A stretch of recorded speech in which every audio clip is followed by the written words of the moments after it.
His influence stretched through cities like veins, carrying power to every corner. To the world, Edward Grant was a man untouchable, a figure of wealth and authority whose empire seemed immune to weakness. But in the silence of his own home, where fortune could not shield him, a single moment would bring that empire to its knees. It began on a night when he expected nothing more than the stillness of a house at rest. Instead, he opened a door and saw something that froze him in place. In an instant, the man who commanded boardrooms and bent markets to his will stood powerless before a scene he could neither explain nor control. Questions rushed in faster than answers. Who could he trust? What lines had been crossed? And why in that moment did everything he thought he knew about loyalty and love suddenly feel like a lie? This is the story that would shock not only him, but everyone closest to him.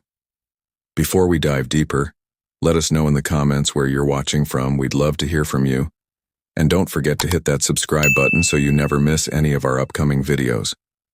What Edward Grant witnessed that night was more than a quiet scene between two people. It was a fracture in the order of his world, a moment that forced him to question not just the people around him, but himself. Why was Grace Miller, a maid who had lived in the background of his household, the one holding his son with such intimacy? Why did Noah, a boy whose strength had been drained by illness, cling to her with a trust he never seemed to offer his own father? And what exactly did Edward see? An act of compassion, or something that went far beyond the boundaries he believed were unbreakable? Tonight, we unravel a story of wealth, illness, and betrayal. A story where trust becomes fragile, where loyalty is tested in ways no one could have foreseen, and where every gesture of kindness might conceal something far more dangerous. Edward Grant was a man who lived in two worlds. In one, he was untouchable, a ruthless businessman, a widower who had risen from modest beginnings to command an empire with cold precision. His name moved markets, his signature sealed deals worth millions, and his wealth reached so far it seemed there was nothing he could not buy. But behind the high glass walls of his offices, behind the guarded gates of his mansion, his personal life told a different story. At home, he was a father to Noah Grant, a boy of just 10 years old who carried the weight of leukemia in his frail frame. Noah's laughter, once bright, had grown softer, his strength fading with each passing treatment. To Edward, every hospital visit felt like another contract to be negotiated, another transaction to be solved. But Noah needed more than medicine. He needed presence, affection, and warmth, things his father struggled to give. Into this world stepped Grace Miller, the housekeeper who had come quietly into the Grant household years before. Like Edward, she too carried the heaviness of loss, a widow left to rebuild her life with quiet determination. To the staff, she was diligent and kind, never overstepping, always careful to remain in the background. But to Noah, she became something else entirely. A steady hand, a voice of comfort, a figure whose quiet strength offered him a sense of peace his father could not provide. It was in the smallest of moments, the ones no business deal could buy, a glass of water in the middle of the night, a whispered story to ease his fears, a prayer at his bedside when no one was watching. Yet behind the warmth of those small gestures lay unanswered questions. Grace's life before the Grant household was rarely spoken of, her past marked by silence more than stories. Edward's late wife was remembered in photographs but never discussed, their marriage a topic the family avoided, as though there were shadows in the history that no one dared to uncover. Even Noah's doctors whispered their doubts in quiet tones. The boy's condition was worsening, his body struggling more with each round of treatment. And as Edward's empire grew stronger, the world inside his own home grew weaker, more fragile, waiting for the moment when everything would collide. The closeness between Grace Miller and Noah Grant did not grow overnight. It built quietly, moment by moment, until it could no longer be ignored. During long hours in sterile hospital rooms, while doctors spoke in clipped tones about charts and blood counts, Noah would reach out, not for his father's hand, but for Grace's. She was there when the needles pierced his arm, when the fatigue stole his strength, when his small frame trembled from the weight of treatments. One evening, As another round of chemotherapy drew to a close, Noah's voice, weak but steady, whispered words that Edward would never forget. "You're the only one who makes me feel safe." For Edward, standing just outside the door, the words struck like a knife. A boy who bore his name, a boy whose life he had poured millions into saving, did not find comfort in his father's presence, but in the arms of a maid. From that moment, suspicion hardened in Edward's heart. He was a man who trusted numbers, contracts, and signatures, not sentiment, not affection. But what he had seen, what he had heard, seemed to defy explanation.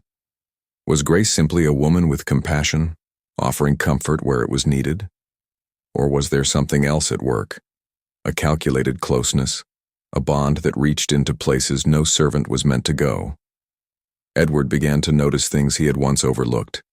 The way Noah's face lit up at the sound of her voice. The quiet ease with which she moved through the boys' routines.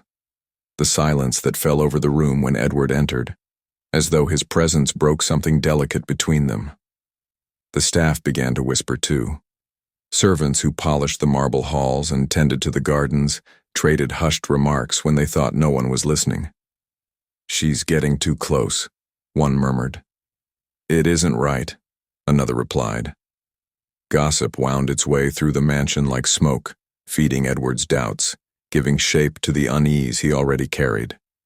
And so the man who controlled skyscrapers and commanded entire companies found himself unsettled in his own home, unable to escape the growing fear that something had shifted, that Grace was no longer just a maid. The questions pressed harder with each passing day. Did he still know his own son? Did he truly know the woman who had slipped so easily into the boy's trust? The answers did not come quickly, and Edward was not a man accustomed to waiting. Quietly, carefully, he began to investigate. A glance at her belongings, a phone call placed without her knowledge, questions asked of those who might know her story. What he found or thought he found would only deepen the shadows that were beginning to gather around them all. Edward Grant was not a man to leave questions unanswered. When doubt entered his world, it became an obsession, and Grace Miller was now the center of his unease. He began quietly, assigning a trusted aide to follow her movements after hours. Where did she go when she left the mansion? Who did she speak to? What would he uncover if he stripped away the simplicity she wore so carefully? Soon, pieces began to emerge, fragments of a life Edward thought he understood, but each one raised more questions than it solved. A transfer appeared in her bank account, modest by his standards, but unusual enough to demand explanation. Who was sending her money? Why had she never spoken of it? Days later, surveillance revealed a meeting.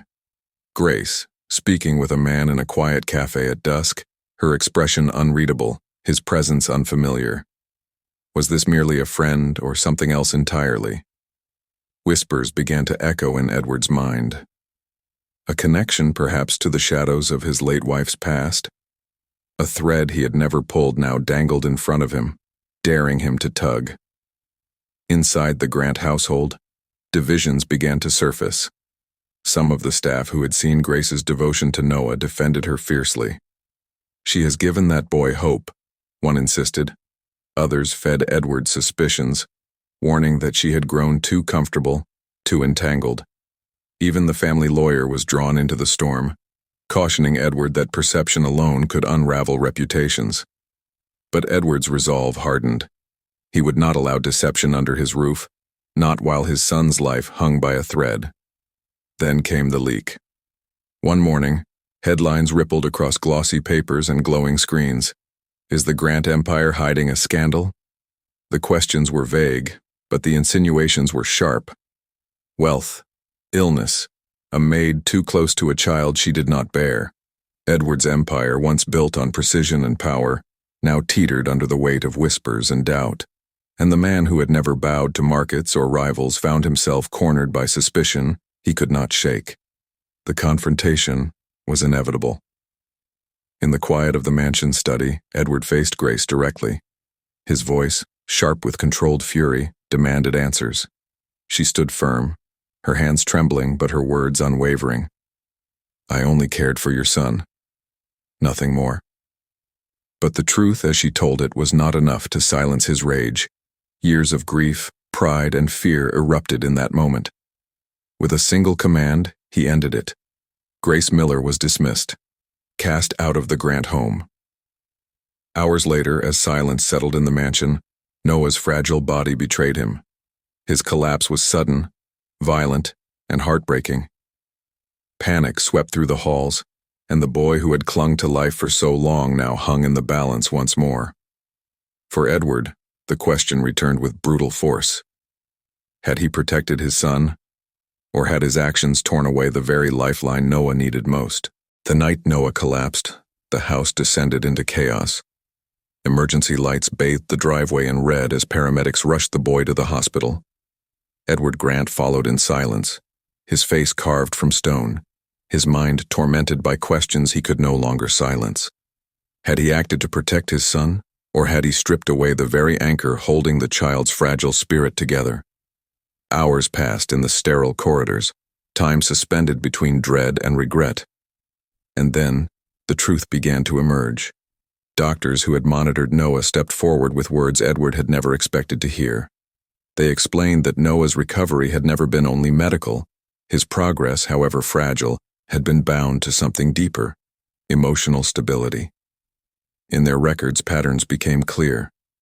Whenever Grace Miller was present, Noah's vital signs steadied. His will to fight grew stronger. His pain seemed to lessen, if only for moments at a time. Without her, the boy's strength faltered, and now, with her gone, his decline had been immediate. Edward, who had built his fortune on control and calculation, felt the ground shift beneath him. He demanded answers, pushing the doctors for explanations, searching for a flaw in their reasoning. But the truth refused to bend. Grace was not a distraction. She had been Noah's lifeline, and Edward's decision to cast her out had severed it.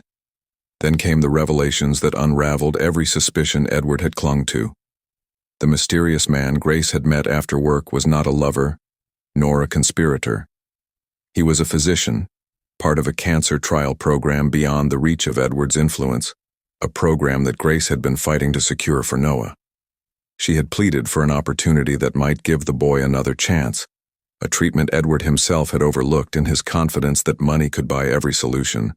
The money transfer that Edward had interpreted as proof of betrayal was exposed as something altogether different. Grace had been pouring her own savings, modest, hard-earned over years of quiet labor, into Noah's treatments. She had carried the weight silently, never once asking Edward for more, never once demanding recognition. She had done it for Noah, and Noah alone. The truth cut deeper than any betrayal Edward had imagined. Grace Miller was not undermining him. She was the reason Noah had lived longer than doctors ever thought possible. Her presence, her sacrifices, her relentless faith had extended his son's fragile life. And Edward, blinded by suspicion and pride, had destroyed the very bond that had kept his boy alive. For the first time in decades, Edward Grant, the man whose influence stretched through cities like veins carrying power to every corner, found himself powerless. Not against markets, not against rivals, but against the truth of what he had done. Edward Grant had faced boardrooms, courts, and enemies in silence, but nothing compared to the moment he realized his empire meant nothing if his son slipped away. For the first time, he lowered his pride and did what he had never imagined himself capable of. He went to Grace Miller. The same woman he had cast out in anger now stood as the only hope left. His voice, once unshakable, trembled as he begged her to return. But Grace did not return for Edward. She returned for Noah. When she stepped into the hospital room, the boy stirred faintly. Machines beeped in uncertain rhythm, nurses whispered in corners, but in the presence of Grace, Noah's eyes opened. His hand, frail and trembling, reached out to hers. For a moment, time bent. The boy who had endured pain no child should know found the strength to speak. His voice was fragile, but his words carried the weight of a lifetime. Thank you, Grace, for being my real family. Edward stood in the corner, powerless, every defense stripped away. His billions, his influence, his towering pride, all meaningless in the face of those words. Grace had given Noah something he himself had failed to provide: unconditional comfort, love without expectation, and the will to keep fighting. The empire Edward had built stretched through cities like veins, but none of it reached the heart of his own son the way Grace had. The story could have ended there, in tragedy or in hope. Some say Noah's body could no longer carry the burden, and he passed away that night with Grace at his side, leaving Edward shattered, a man forced to live with the knowledge that money could never buy back what he had lost. Others believe Noah, against every prognosis, found the strength to survive, that Grace's devotion and the trial program she fought to secure gave him one more chance at life. Whether he lived or whether he slipped away, the lesson remained. In the end, it wasn't wealth, power, or medicine that gave Noah Grant hope. It wasn't the empire his father commanded or the fortune at his fingertips. It was compassion. It was the quiet, unshakable love of a woman who had no riches, no influence, and no obligation, only a heart willing to give. A love that money could never buy. The story of Edward Grant, Grace Miller, and young Noah does not end neatly. Long after the hospital lights dimmed and the last whispers faded, the echoes of what happened remained. In the Grant mansion, silence filled the grand halls where footsteps once carried the sound of life. A father, once defined by power, now sat alone with questions that even his fortune could not answer. And Grace, the woman at the center of it all, walked away quietly, not seeking recognition, not demanding forgiveness, only leaving behind the truth of what she had given. Her presence had saved a boy's spirit. Her love had extended his fragile days, and her courage had revealed the limits of wealth itself. Yet the questions linger, haunting and unresolved. Would you have trusted her? Was Grace Miller a savior in disguise, or had Edward Grant been right to doubt her? And perhaps the most painful question of all, was Edward truly a protector, or was he the very reason his son suffered? Tonight, this story leaves us with more than answers. It leaves us with choices. What do we value most in the face of illness, betrayal, and fear? Is it control, or is it compassion? Is it wealth, or is it love? And if you had stood in Edward Grant's place, what would you have done? Let us know in the comments below. Your perspective matters, and we want to hear it. And before we close, tell us where you're watching from. We'd love to know how far this story has reached. If this investigation shook you, stay with us, because what comes next will leave you even more stunned. And don't forget to hit that subscribe button so you never miss the stories that challenge what you think you know. Because in the end, the truth does not always live in headlines or fortune. It lives in the hidden places of the human heart. The story leaves us with a silence heavier than words. Within the walls of the Grant estate, the vast mansion stands almost as a monument to power, but also to loss. Empty corridors echo with absence. A father sits alone in the shadows of wealth that can no longer comfort him, and Grace walks away, carrying with her the dignity of someone who gave all she had and asked for nothing in return.